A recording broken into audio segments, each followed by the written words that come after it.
One Zambia, one nation, and welcome to Zanis News, where we look at the headlines in the news. Mazabuka set for solar water supply system.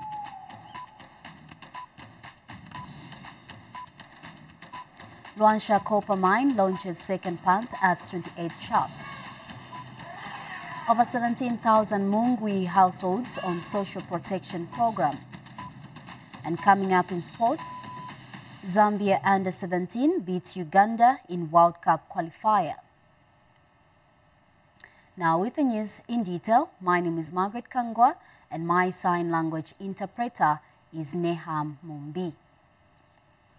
Two villages in Mazabuka district will soon be connected to a solar water reticulation system with support from a group of American well-wishers, People's Action Forum. And Fort Lewis College, in collaboration with People's Action Forum, is rolling out clean and safe piped water to households of Nachili and Siyowi communities under the Shanta program. More details in this report. Development has located Nachili and Siyowi villages of Mazabuka district. The two villages will have solar-powered piped water in their households, gifted to them by American Fort Lewis College, working with the People's Action Forum PAF. Currently, community members are working on trenches for laying pipes from erected 20,000 liters of tanks to strategic points identified for installation of taps in the communities. The partners says this project is just the beginning of more to come. We are here to help. No one is paying us to be here. We are all volunteering to come help you as a community develop these services. So we hope over the next 2 weeks that we can work together to help develop this water service for you, the community.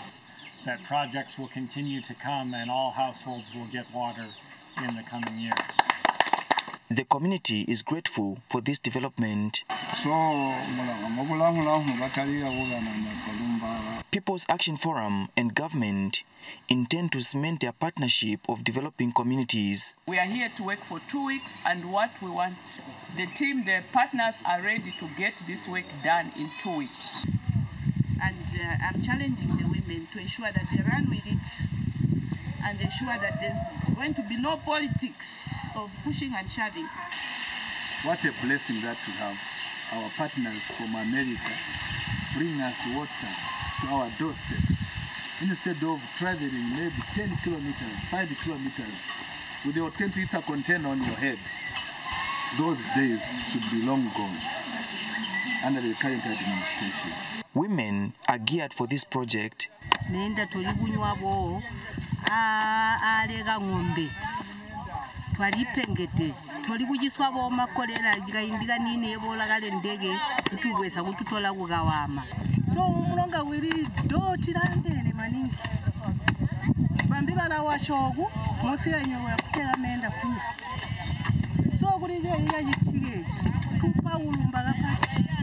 The two villages were recently hit by waterborne diseases, which includes cholera, and this project will improve sanity among the communities. Zanis, in Mazabuka district of Southern Province.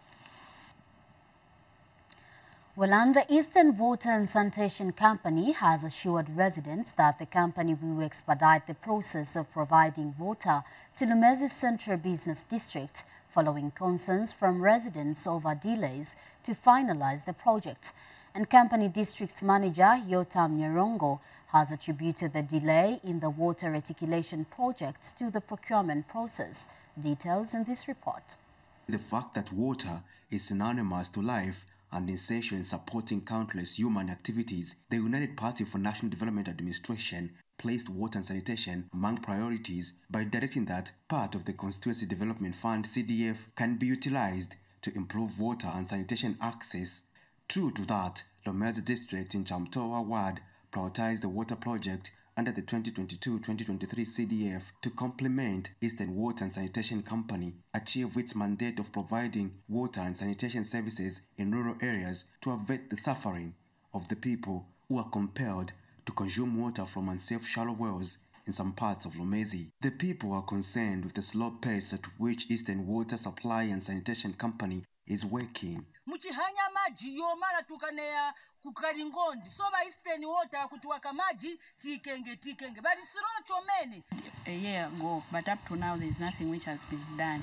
But since they have come, we are hoping that they will do their best so that we are helped with the water challenges. As we are going towards dry season, it becomes more difficult for us to have water. Davis Mwanza is Chamtoa Ward Councillor. It is our hope that this time around the works will be speed up so that we are able to see, the people are able to see what is the money has done for the community. The utility attributed the setback to the procurement of a driller as they had to follow normal procurement procedures being a government institution. We are at a point where we are trying to find a source where we can drill the borehole, which shall give us water to feed the community. So basically, the first point is to look at where are we getting the water. Patrick Soko, Zanis News, Lumezi District, Eastern Province.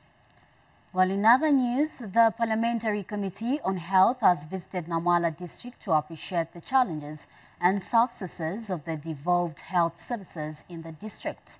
Details in this report.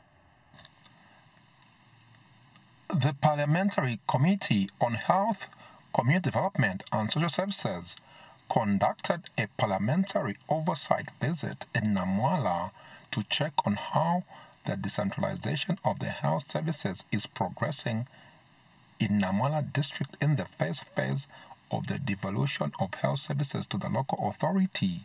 The team was led by Committee Chairperson Dr. Christopher Kalila, who is also Lukulu East Member of Parliament.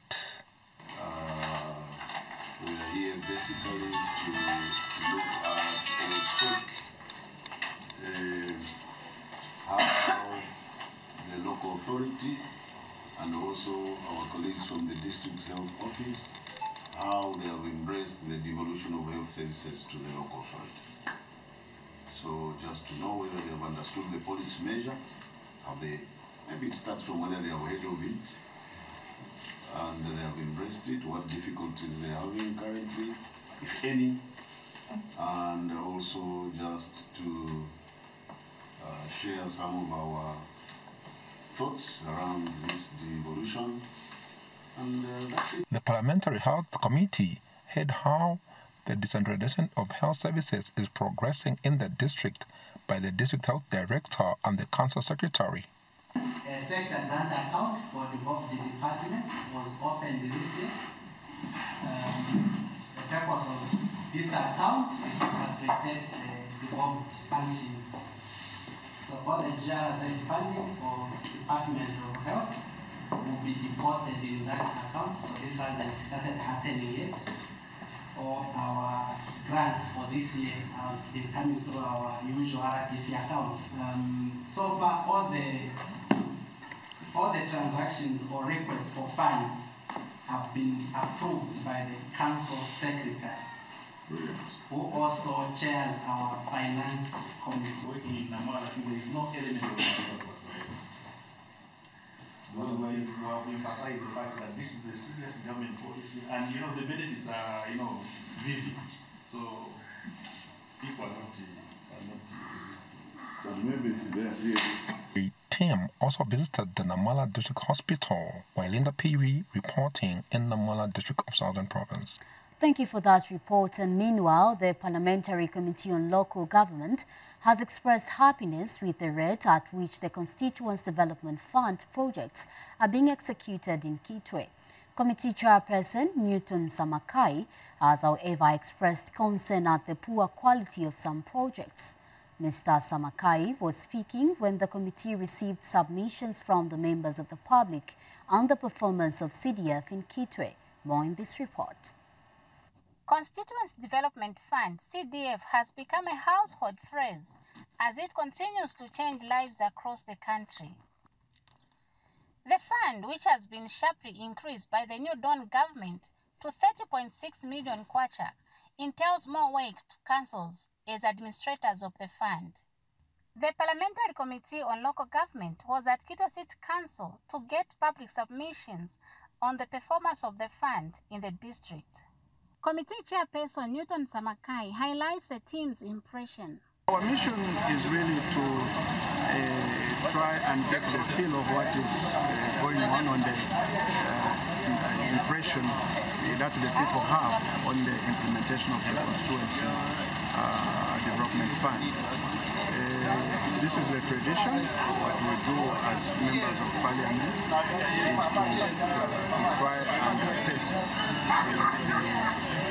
the performance of various policies as far as the people are concerned. So we are doing this on constituency development fund. So the information that we collect from the people, we prepare a report and it goes to the main house, and that goes to the executive to inform them on the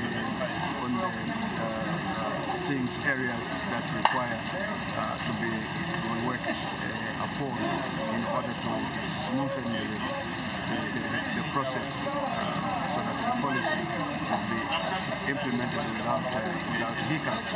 So we've gotten quite a lot of information from the councils that we have got so far, and I think that mostly they have bemoaned the fact that the procedures, despite having been reformed, are still a problem up to now in terms of accessing these resources. And this has been now compounded by central government mopping resources if they remain idle in their accounts, if they are not used. They are saying that this has actually going to cause a lot of problems in terms of speed implementation of projects. But we've also checked some projects and we found out that the quality of some of these projects actually is not the desired. We are not getting quality out of the products that we are getting from CDF. One reason is that the projects were not properly costed, especially buildings. The costings actually are below par. So as a result, the people that are experienced in the industry of construction did not want to participate because they feared economic losses. So the people that came forward are the ones that are new entrants into this industry, and that's why the quality is impaired. And Kitwe City Council Town Clerk Patrick Kambita appealed for additional manpower. The other challenge, Chair, is related to inadequate manpower. I'll give an example of Kitwe.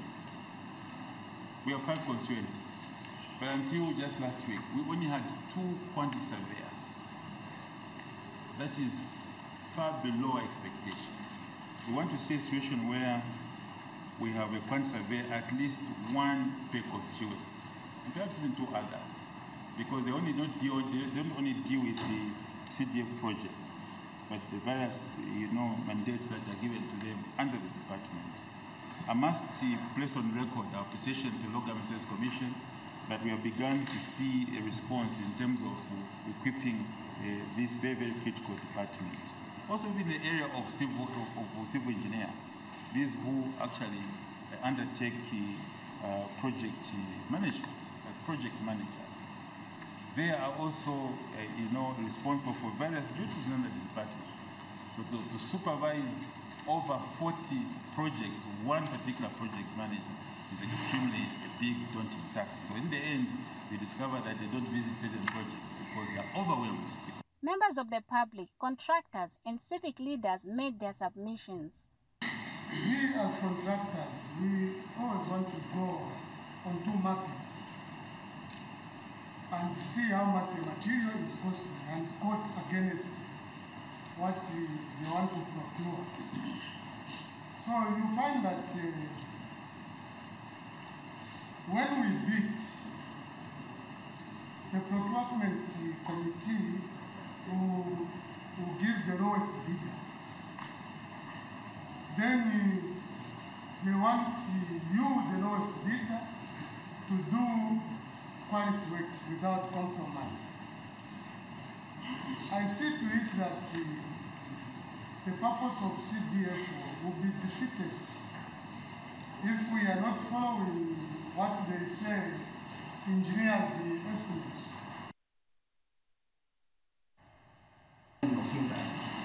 You put it in your pocket. If cooperatives in the wards are failing, to use 13,000, 25,000, they share the money. What about 30 million?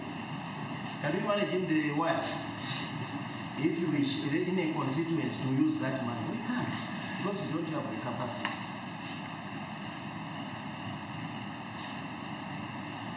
I know you are the end users of this money as the ward for the projects are. As government and the members of the public continue to interact on the best practices on CDF administration, this empowerment initiative is destined to trigger massive social and economic development across the country. Liz Ngobeka reporting for Zanis in Kitwe. Thank you for that report, and great meeting indeed. Now, the Luansha copper mine has launched its second pump as part of the dewatering process of Shaft 28, which has been waterlogged for over 20 years. Ministry of Information and Media Director spokesperson Henry Kapata has visited the mine to check on the progress. Details in this report. Preparations for the dewatering process of CNMC Luansha Copper Mines Shaft 28 is steadily progressing. The mine has fired its second pump to test the stability of the infrastructure that will be used to support the process. This particular pump, unlike the first one that we tested for 3 to 4 hours, this one roughly will go for about 8 hours. We are now testing this one from 3 various different aspects. One, we are also testing the substations, the stability of the energy that is running these pumps. We are testing the pumps as well, and also the efficacy of the canal. The government is happy with the prospects that will accrue from the same. Upstream, we have Kafua Gorge Upper generating 990 megawatts. Then we have Kafua Gorge Lower generating 750 megawatts. And we have a small one on the foot of Kafua River generating 10 megawatts. So that is cascaded generation, which is being added to as value through this pumping water. We have farmers along these streams, and those farmers have been given the authority to harvest the water, to grow crops that we need to survive as a country. The development comes 30 days after President Hichilema witnessed the lowering of the 2 pumps out of the 15 that are expected to be installed. Once the shaft becomes operational, 3,000 jobs will be created, offering a promising outlook for the locals. Karen Mshenywa, Zanis, Luansha District. Thank you for that report. Now, the Zambia Revenue Authority ZRA has secured resources to put up an ultra-modern enforcement center along the Kasama-Mbala Road. ZRA Commissioner General Dingani Banda says the construction of the enforcement center will help curb all illegal activities that are undertaken by the people using the road. Jafed Munkondia filed in this report. Smuggling of goods is a dangerous act as it deprives the country of the much-needed revenue which can be used for development. This is why the Zambia Revenue Authority, ZRA, is talking tough about this illicit act. ZRA Commissioner General Dingani Banda, who held a press briefing at Nakonde One-Stop Border Post, announced that the authority will soon start the construction of an ultra enforcement center along the Kasama-Mbala Road to curb the vice. ZRA has set aside funds in 2024 budget to build an ultra-modern enforcement center. This will be on a similar concept as the Kapirimposhi Enforcement Center, and it will be based along the Kasama-Mbala Road. We believe that these measures will assist to curb smuggling through these key routes where we have the Kapiri Posh right now, and then the Kasama Enforcement Center that will come on board. The ZRA Commissioner General later hosted his Tanzanian counterpart, Alfayo Japan Kidata. The customs-to-customs integration, indeed, this is a very important issue. MCG, I'm happy to hear you've done it with Rwanda and Burundi. I believe those are also on Nascuda Award. Yes. Yeah. Zambia, we've done it also with Zimbabwe, and we've done it with Botswana and Malawi. Mr. Kidata expressed happiness with the measures the Zambian government is taking to decongest the Nakonde one-stop border post. And see, once that Kasesa is operational, it will reduce the congestion of Tunduma. So probably it will complement the efforts which we are struggling here. So for me, I'm supporting that border post. On our side, we have decided to have a timetable to improve. Reporting for Zanis News, I'm Jafet Monkondia. Still with the news, Smart Zambia has officially handed over a Starlink satellite kit to Muoyo Youth Skills Training Resource Center in Alolo District. Ministry of Youth, Sports and Arts Permanent Secretary Kangwa Chileshe received the kit on behalf of the institution, emphasizing that the gadget will enhance access to digital technologies and foster overall socio-economic development. Sifiwe Mwangala reports. Smart Zambia Institute has donated a Starlink satellite kit to Moyo Youth Skills Training Resource Center in Alolo District. Smart Zambia Institute coordinator Pesi Chinyama delivered the kit to the resource center that has been operating from 2017 without internet. The internet will provide with accessories to understand what is going on out there in the world and empower the people of Nalolo to learn and upgrade themselves and be able to provide solutions globally. And that is the most important thing about everything that we're doing, because that knowledge cannot be taken away from you.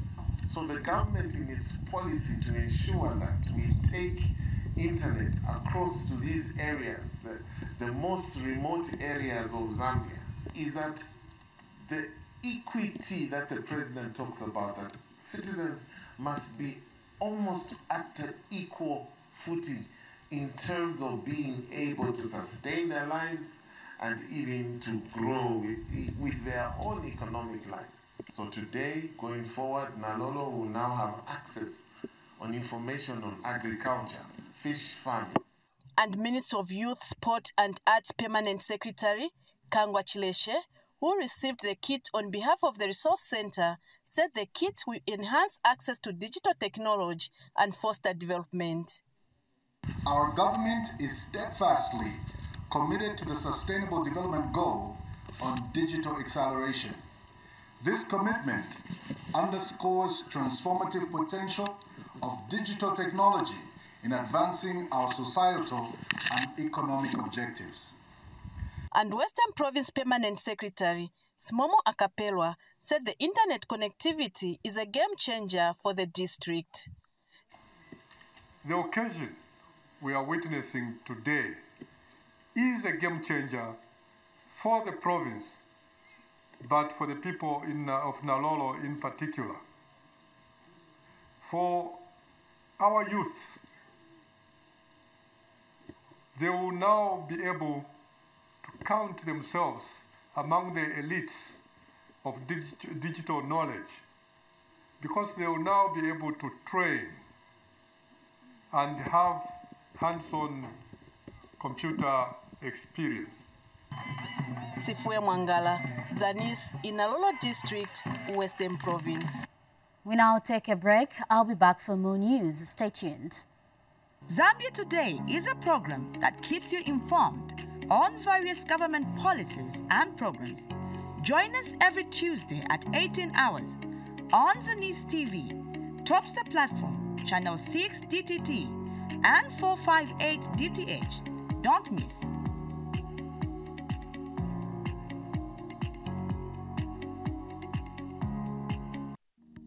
The The Issue is a program that looks at topical issues happening in the country. Watch The Issue every Friday at 19:30 hours, only on Zanis TV, Channel 6 DTT and Channel 458 DTH on Topstar.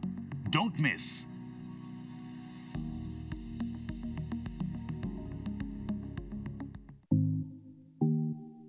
How I Made It is a program that delves into the many success stories of different people from all walks of life. Watch How I Made It on Zanis TV every Thursday at 18:30 hours on the Topstar channel, Channel 6 DTT and Channel 458 DTH.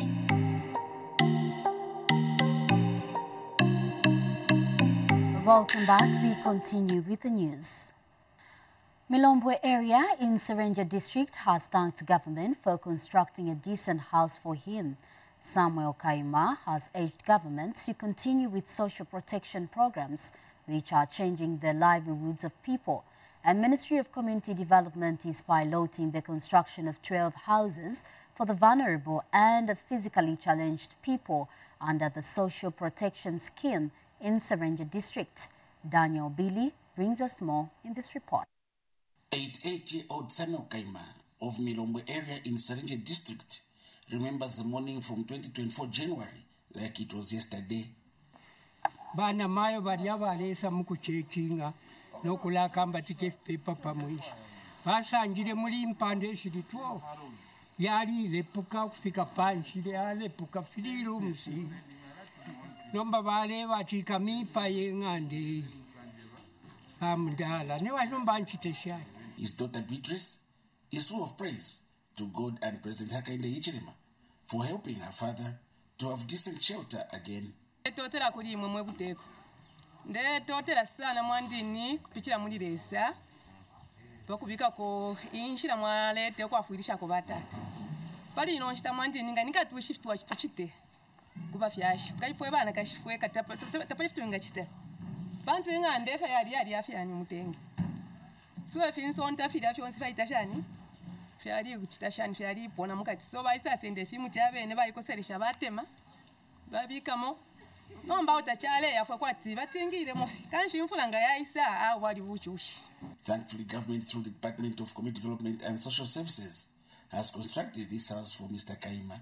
Abirinde mutotera lesa mipale mwe bantu bakwalesa. The Provincial Presidential Delivery Unit in Central Province is happy with the concept and wants the project to be rolled out. This is one of the projects under the Presidential Delivery Unit, which is a welcome project. The concept is very good because it emphasizes speedy completion and high quality in terms of workmanship. So we are very happy for that. We just hope that this project can be rolled out. Serenja District Works Supervisor Rachel Msonda gives us the targets of the construction works. Construction of this same house and the pit latrine, which is combined with a bathroom.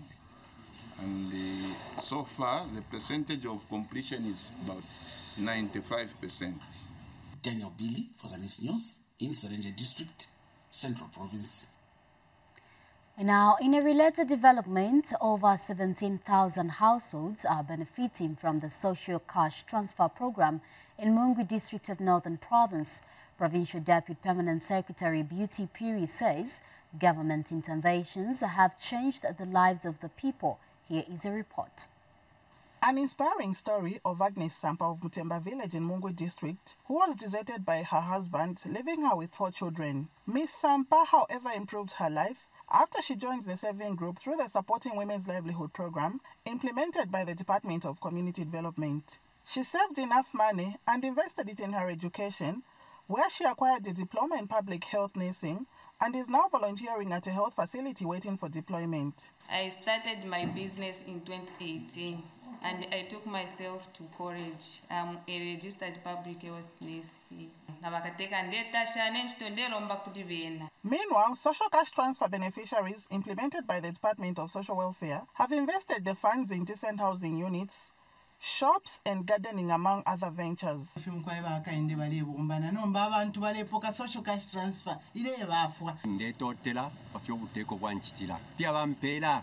Northern Province Deputy Permanent Secretary Beauty Ondipiri led a joint monitoring team of social protection programs in Mungwe district.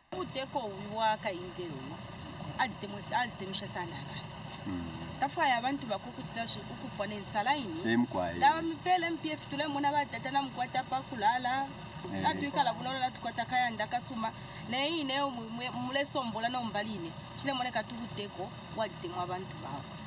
Let them use this material to the intended purposes. In that way, we move forward. The Ministry of Community Development and Social Services highlighted some of the programs being implemented in the district. We are implementing social cash transfer, and currently we have a cash total of 17,633. Under the food security pack, a lot of houses have benefited in terms of being food secured at household level. Helen Boadia reporting for Zanis in Mungwe, Northern Province. And now in health news, Zambia Flying Doctors Service Chief Executive Officer George Nguni says the service has recorded a significant improvement in the delivery of quality specialized medical services to people in the hard-to-reach areas of the country. Dr. Nguni has disclosed that Zambia Flying Doctors Service is overseeing 56 health posts in different parts of the country with a target of reaching about 14,000 people in rural areas per month. Here is a report. Zambia Flying Doctor Service workers have met to celebrate one another for the labor they have rendered in accomplishing what they have achieved so far. We have recorded significant improvements with a very aggressive turnaround strategy as far as provision of medical services is concerned. We are coming from a scenario where in a year we could only achieve 5 medical outreaches. Last year, we managed to at least achieve over 65 medical outreaches, servicing over 105,000 of our brothers and sisters in the rural areas. We have increased our outreaches to a minimum of 8 outreaches. Not only have we increased the number of outreaches, we have also increased the number of days that our teams spend in the outreaches. Increase in the number of days means we have increased the number of facilities that each outreach team is supposed to attend to. So the number of facilities has increased to 7. Times 8 outreaches, we have got in excess of 56 health posts that we are servicing every single month. Our target per month is to service not less than 14,000 of our colleagues living in the rural, hard-to-reach parts of this country. With regards to engineering, when I came, I found 4 engineers. Now we have 10, or 6 pilots in total. Director Human Resource is pleased to highlight some of the achievements that have been done. I stand here proud of the diverse talented team that we have built as ZFDS, a team that embodies the spirit of unity, collaboration, and excellence. Since I joined the service, I can attest of the spirit of unity. It's amazing how we come together regardless of our profession and position to achieve a set goal. The diagnostic hub at the Tree Oval, the aero farm in Mpongwe, and the renovation of the works at Lawless. And now, the ongoing facelift of the Kenneth Kaunda Aero made in Tower are a few examples of unity at work that I can attest to. Martha Banda, an assistant health worker, walked away with 3 prizes for being the most disciplined, punctual, and best employee. For us to be recognized today, we don't take it as something very simple. It is something special unto our lives, and it is a memory that has been created that will always reflect on as we are continuing to be hardworking. Later, Zambia Flying Doctor Service employees appreciated the Chief Executive Officer, George Nguni, for his hard work. Jacqueline Moore, Zanis, in Indoya. And now in education news, 30 female Zambians have been awarded Scottish scholarships to attend training at Heriot-Watt University in Scotland under the Enable Scholarship Program. Heriot Wat Club Zambia President Sam Abrahams says this is a direct response to President Hakainde Hichilema's request for education support from the Scottish Government. Mr. Abrahams was speaking last night at the launch cocktail of 30 scholarship recipients for the Gender Equality Initiative Cohort 2. He noted that the selection has a representation from 6 different provinces of Zambia who will undertake a Master's in Business Administration training. Mr. Abrams said the 30 candidates received their offers after a scrutiny of 1,000 applications. And Ministry of Defense Permanent Secretary Norman Chipakupaku, who is also Heriot Wat University alumni, pledged his support to the 30 new scholars. Mr. Chipakupaku urged the scholars to ensure they complete their course and contribute towards the development of the country. We're here, of course, to celebrate 30 new scholars on the MBA qualification here in Zambia. 30 scholars, I may say, who received their offers after over 1,000 applications from across Zambia. Let's be honest, those 1,000 applications that we see represent the strength and the depth of the academic talent from across Zambia right now. And as those students study, not just at home but also abroad, we have to say it is truly right now Zambia Kuchalo. Good news is, you have got all these graduates here, we are here to support you. If you've got a problem with financial management and all those ratios, come back, we will help you. And our job is to make sure that you complete your course so that you can come and help develop our country. The scholarship program is a scholarship program that provides access to the online MSc degrees of Heriot Watt University. And I can announce that we have funding for 10 new scholarship places. And we have MSc programs in renewable energy development, sustainable cooling systems, construction project management, and these are some of the areas that we're working on. I'm really looking forward to the next 2 years that I will be studying at Heriot Watt.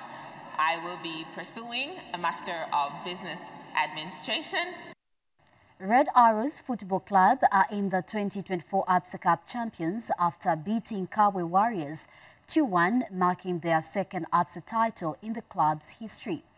This was in the ABSA Cup final that was graced by President Hakainde Hichilema at the National Hero Stadium. And our sports journalist Audrey Kalenga reports that the Airmen opened their score sheet through Ison Dara in the second minute, recording one of the fastest goals of the tournament. And shortly before the halftime whistle, the Chisimbewe-led side pulled another one through Ricky Banda in the 42nd minute of the play. And the Zambia Railway-sponsored side did not relent as they scored a consolation goal through Godfrey Binga in the 52nd minutes of the game to reduce the deficit for Warriors through Ocean Mushire assist. And Red Arrows Football Club have walked away with 800,000 kwacha, with 350,000 kwacha reversed for Kawe Warriors.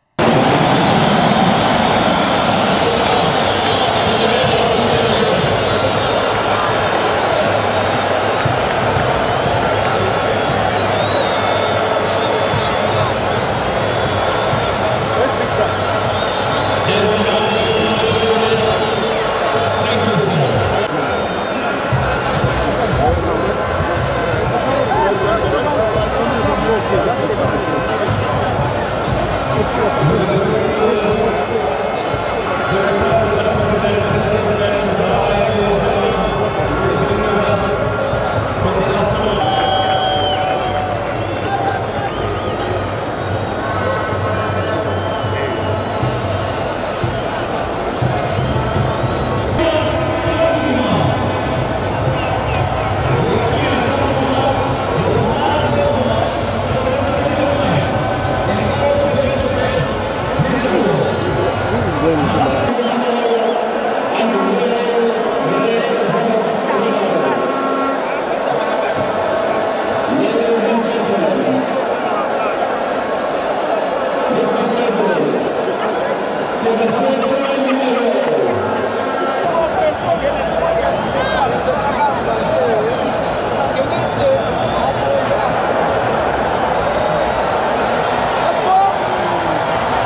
And finally, in sports news, the Zambia Under-17 national women's team has beaten Uganda 2-0 in the Under-17 FIFA Women's World Cup qualifiers played at the National Hero Stadium.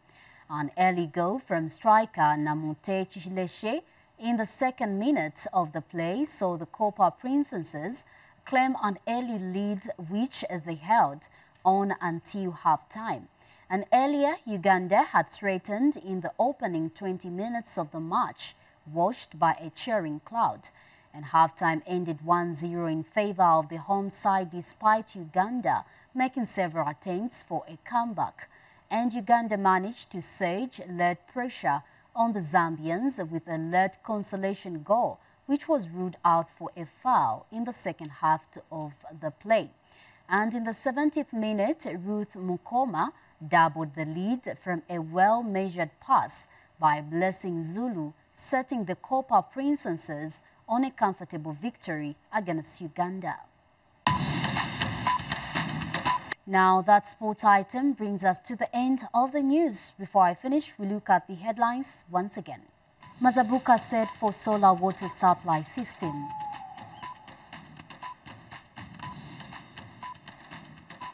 Luansha Copper Mine launches second pump at 28th shaft.